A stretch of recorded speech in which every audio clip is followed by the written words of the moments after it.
Hey, what's up everybody? Welcome back to the channel. Appreciate y'all joining me for the latest video. Before I get started on today's topic, I want to thank everyone for all the comments and feedback from the last few videos I've done, and thank you very much to all you new subscribers. I'm hopeful I can keep making content that'll keep bringing you guys back and will turn you on to a new bait or technique or just a tip that may help you catch more fish whenever you go out.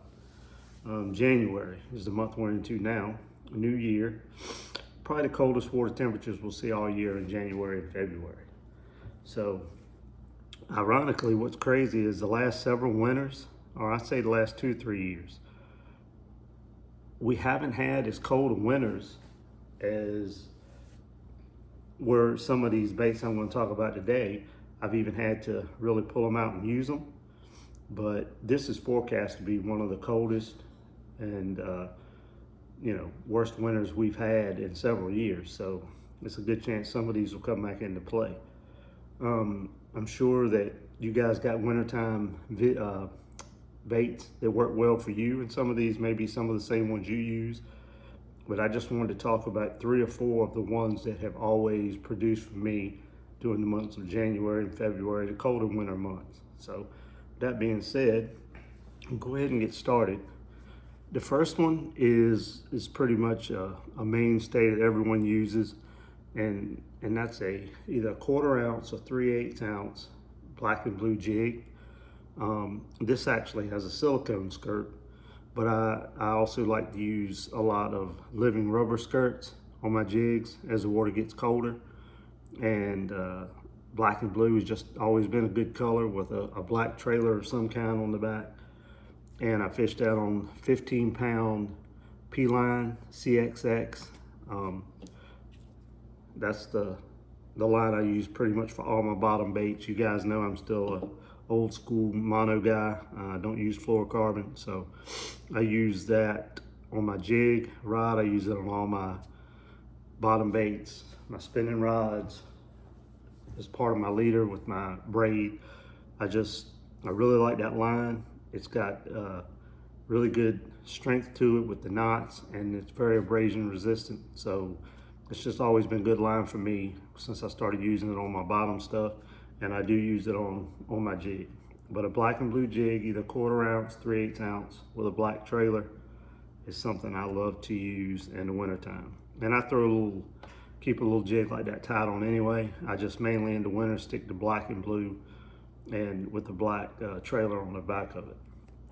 The next baits I'm going to talk about are baits that I still have luck with when the water gets cold. Now, I'm going to say we're going to talk about water temperatures 45 and below. Until it gets down to below 45, I still feel like I can catch a fish with a flat side crankbait. So I always keep one tied on. Some of the ones I've had that have been most productive for me, that's the Skinny P from PH Custom Lures. This is the Slim from Black Label Balsa, and this is the Tap Out, again from Black Label Balsa. One thing about my flat sides is the water gets colder, I try to get more the thinnest flat sides I can. You want your bait to have as tight a wiggle and as tight an action as you can possibly get it as this water gets down to 45 and below. And I have caught fish in 40, 41 degree water on a flat side crankbait. The tighter the wiggle, the better you are. You don't want as much of a wobble in your crankbait as this water continues to get colder. And you'll see that kind of be with the other baits I'm going to show you. You'll see that that'll be a point of interest as we go along. Next is going to be a jerkbait. This is the 6 Sense Provoke. One other tip about when the water gets really, really cold is there are times, and I'm not sure exactly why, but I have done really, really well with solid white in the wintertime. Maybe some of it could be because a lot of times, in the spring when the water first starts to warm up, all the bluegill and everything starts to get a little bit more pop to the color, more vibrant. And as the water gets colder, a lot of times the bait fish and the other fish will seem to kind of almost bleach out, get a real pale look to them, especially if they go deeper, if they're coming up from deep water when they feed. So white has always been a really good color, both in a jerk bait and in a crankbait for me in the wintertime. But that's a 6 cents provoke jerk bait. This is just the old school Rapala Husky jerk. It's always been a good jerk bait for me. And this is just one of those suspending rogues that I throw. But a jerk bait is always a good choice when the water starts to get cold like it is right now in the wintertime. It's always something that, a lot of people rely on, and it's been something it's worked well for me over the years too. Lastly, I got 2 more, actually 3 more. But the next one is not going to be a surprise to anybody, and that's the Shad Rap. Now, I mostly throw the 5, 6, and 7. That's a 5. And that's a 6. Let me see if I hold them up. You can see the difference in the size. 5's on the bottom, then there's a 6.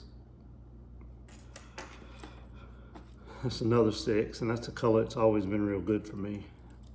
And this is the 7. This brown is a sneaky color. I've done really well with this brown. This 7 is the only one I'll throw on a bait caster. I can still cast this on a bait caster. The 5 and the 6, it's like throwing a potato chip. That thing catches the wind and you can't get no distance on it at all. And I usually have to throw the 5 and the 6 on a spinning rod. And I can throw the 7 on a bait caster. And this is one of the few times of the year I'll use 10-pound line when I'm casting a crankbait, even with the flat side. I will have usually one rigged up on 12 and one rigged up on 10, just to get a little bit of extra depth out of it. But the Shad Rap, when that water temperature gets below 45, the coldest bass I've ever caught, at least as far as I know, can remember, was in about 38-degree water, and it was on a Shad Rap at Bugs Island, and that was years ago. But Shad Rap is just a good cold water bait. It's got a very tight action, and it looks very realistic. Like the swimming action is very good in cold water. Excuse me. And it's always been something that the bass like. So Shad Rap on 10-pound Berkeley big game. And like I said, I throw the 5 and the 6 on a spinning rod, and I'll throw the 7 on the bait caster. This is the foil shad color. That's like probably one of the more popular colors. And this is it's more of a actual shad print on the bait. I've had real good success with that one too. The next bait is something, it's always been a sneaky little bait. This is one of the new ones. I've only got like 4 or 5 of these left, and this is the last new one I got. The only place I know you can get these right now, because I looked for them when I decided to do this video, was on eBay. Tackle Warehouse used to sell them, they don't anymore. Bass Pro Shops used to sell them, and they don't anymore.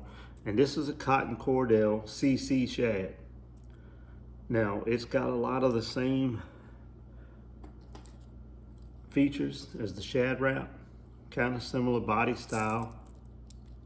You can see but one thing about this is it's got rattles in it.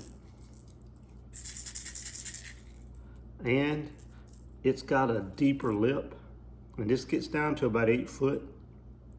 On 10-pound line, you may be able to get a little bit deeper. But this action on this is slightly different than the Shad Rap. And this color, this pearl shad they call it, has always been, in fact, I think I had 4 of these and one other color. This is just a real, it's something, usually when I have a Shad Rap tied on, I have one of these tied on too. And like I said, this is one I just took out of package, put new hooks on it. It's called the Cordell, Cotton Cordell makes it. I guess they're still in production, I don't know. But the only place I even saw any when I started to look this up was on eBay. And some people want a good little amount of money for them. But if you can get your hands on one of them or a couple of them, they're good little baits to try alongside the shad wrap. If you're not getting bit on the shad wrap or you want to try something with some sound to it, this is a good little bait. And because of the side, the lip, the angle of it, you can see it's got a little bit of a steeper lip than the shad wrap does. It gets down a little quicker. It does, it gets down quicker. So just a little bait you may want to see if you can get your hands on to try. It's called the Cotton Cordell CC Shad. Last bait I'm going to show you is something that I only started throwing, I'd say, in the last 3 or 4 years, and that's an underspin with a fluke on it. You can throw the regular size fluke or the I forget, there's so many different names for the fluke. This is just the standard fluke. This is electric shad or rainbow shad or something it's called. It's more translucent. You can see this on an underspin rolled real slow. There's 2 lakes that I fish now, and everybody knows, ain't no secret. Lake Gaston and Bugs Island have spotted bass in them now. You get on a point or on a channel bank or anywhere you see a lot of tons of bait, when the water temperature gets down below 45 degrees, and you just slow roll this around the bait, you can catch spotted bass, you can catch largemouth, and you can catch striper with it too. But this is a good little setup in the cold water time. And this is just an underspin. Several people make the underspins. I'm not absolutely sure which head this is, but it's just a underspin with a little willow leaf, and it's got the fluke on it. And this can be a lifesaver on days you can't get bit on anything else. I just look for rock. I look for, like I said, a channel bait or a point with rock on it, or anywhere I see tons and tons of bait. Sometimes when you see stripers schooling, you can catch them with this.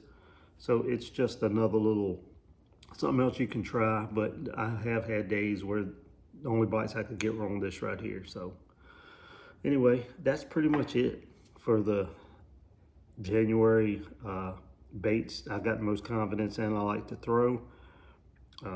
There's no secret baits or anything like that, but these are just baits that I've always been able to get bites with in the month of January. It can be a tough month, and with the cold water temps, sometimes you gotta fish slower to find them, but when you find them, the action can actually, be pretty good, hot and heavy, and you can catch them.